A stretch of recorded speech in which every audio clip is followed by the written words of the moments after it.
The humidity on the veranda was almost as thick as the condescension. And Cassidy, darling, my Aunt cooed, fanning herself with a party program. Still enjoying your little car hobby? It's so brave to pursue a hands-on trade. I just offered a tight smile.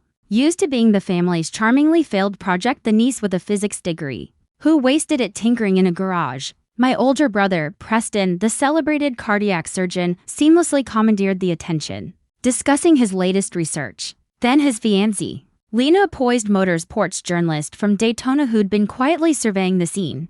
With an analyst's eye froze. Her gaze locked onto my hands as I reached for a sweet tea, then dropped to the custom titanium wrench cocaine on my belt loop engraved with a minuscule, intricate ghost logo. Her champagne flute halted mid-sip. Wait, she breathed, the words slicing through the chatter of magnolias and mortgages. That tool mark. The ghost sigil. You're not a hobbyist. You're the grease ghost? The mythical engineer who'd debugged the car that won the last Indianapolis 500. The cicadas seemed to scream in the sudden, profound silence, *** to my old money Charleston family. The grease ghost was a fascinating anecdote from a world as distant as Mars, a world of grease. And Glory Preston might reference to seem well-rounded. The genius is in the anonymity, he'd say at cocktail hour. The teams pay a fortune for that secrecy. It's all about perceived exclusivity. He'd then give me a pat on the head. Figurative if not literal. You should stick to restoring those old MGs. Cass, simpler, the family ledger was clear. Preston,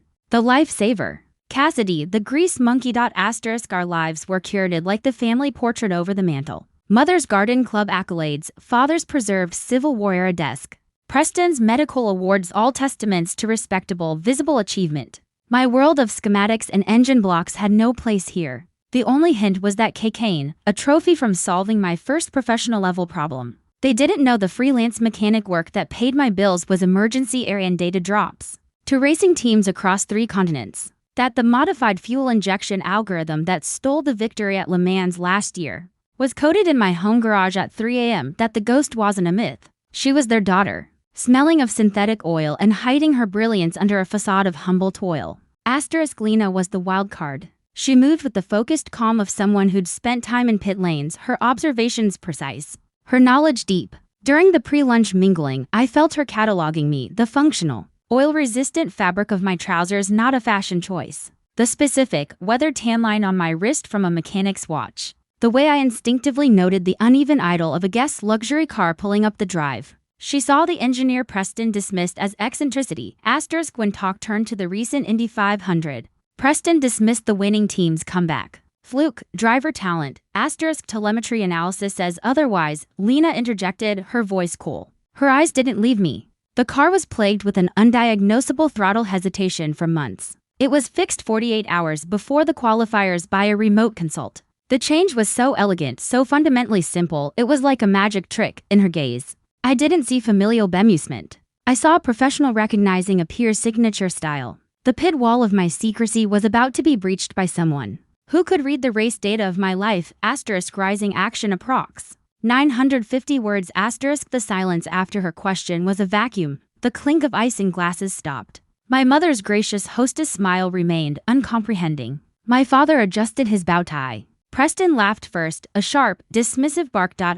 * Lena, sweetheart, that's my sister, Cassidy. He said it as if my name was the final, laughable piece of evidence. She fixes up old junkers for vintage car shows, *, but Lena was already pulling out her phone. Her movement's efficient. The ghost logo on your cocaine. It's a specific CAD file shared only with clients as a digital authentication token. It's not sold. It's earned. She looked up, her face a canvas of dawning, absolute certainty. And your hands. Those scars are from a specific type of ceramic exhaust manifold that shatters into razor-sharp fragments if mishandled during a trackside fix. Common in Formula One to seasons ago.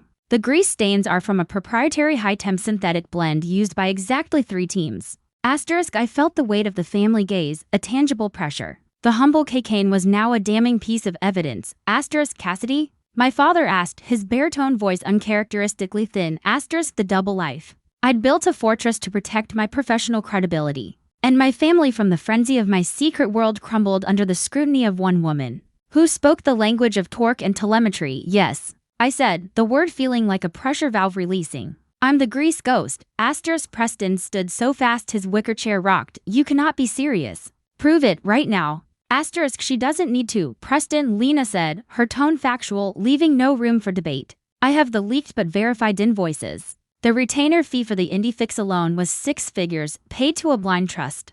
The team principal called the solution engineering witchcraft. Asterisk my mother's hand fluttered to her pearls. The anonymous donor who endowed the new children's hospital wing in your grandfather's name. Last year? Asterisk part of the Le Mans fee, I confirmed, holding her gaze. Asterisk Preston's face flushed.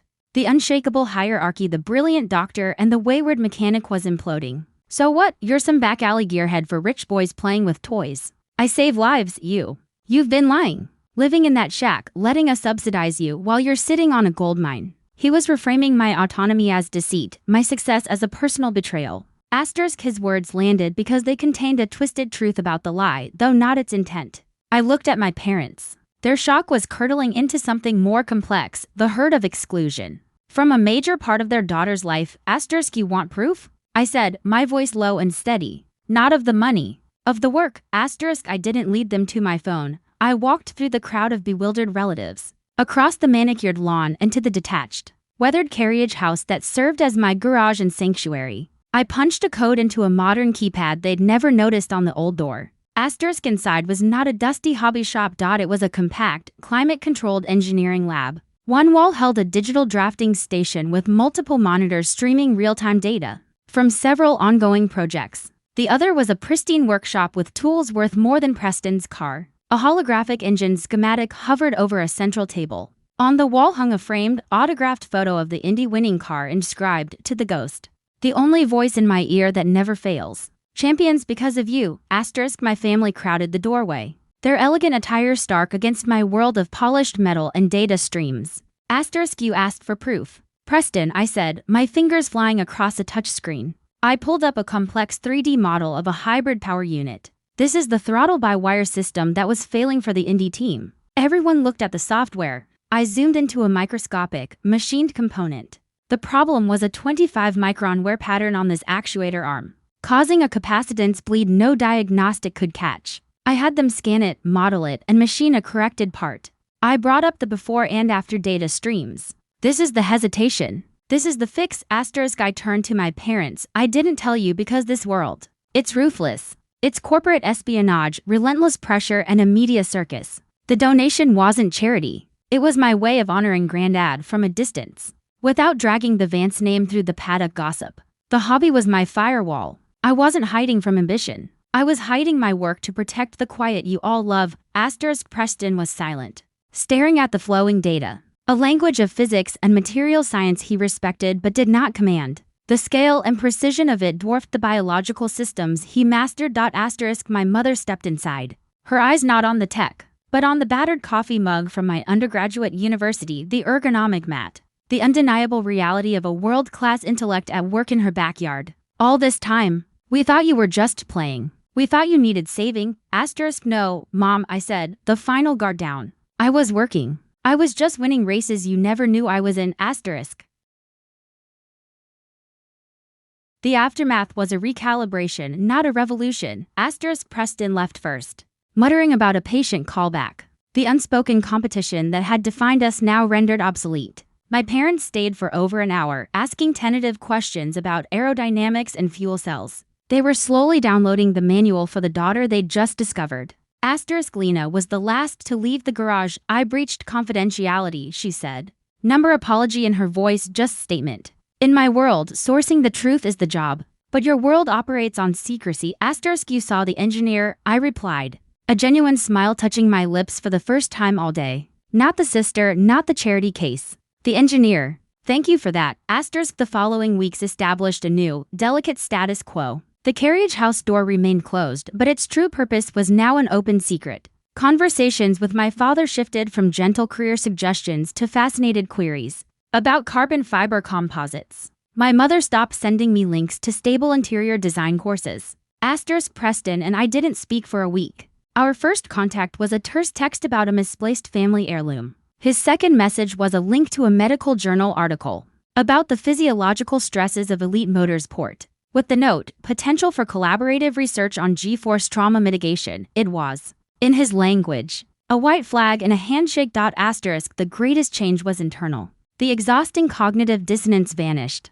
I was no longer Cassidy the disappointment or the ghost the phantom. I was Cass Vance, engineer. I didn't become the family's new centerpiece. Preston's domain remained medicine and social stature. But I was no longer a peripheral puzzle. The quiet focus I carried was no longer mistaken for sadness, but recognized as the deep concentration of someone solving problems in another dimension. The secret was out, and in its place settled not just relief, but a newfound, unspoken respect that was heavier and more real than any trophy. I had finally crossed the finish line of my own long race and found my family at last, waiting for me in the winner's circle.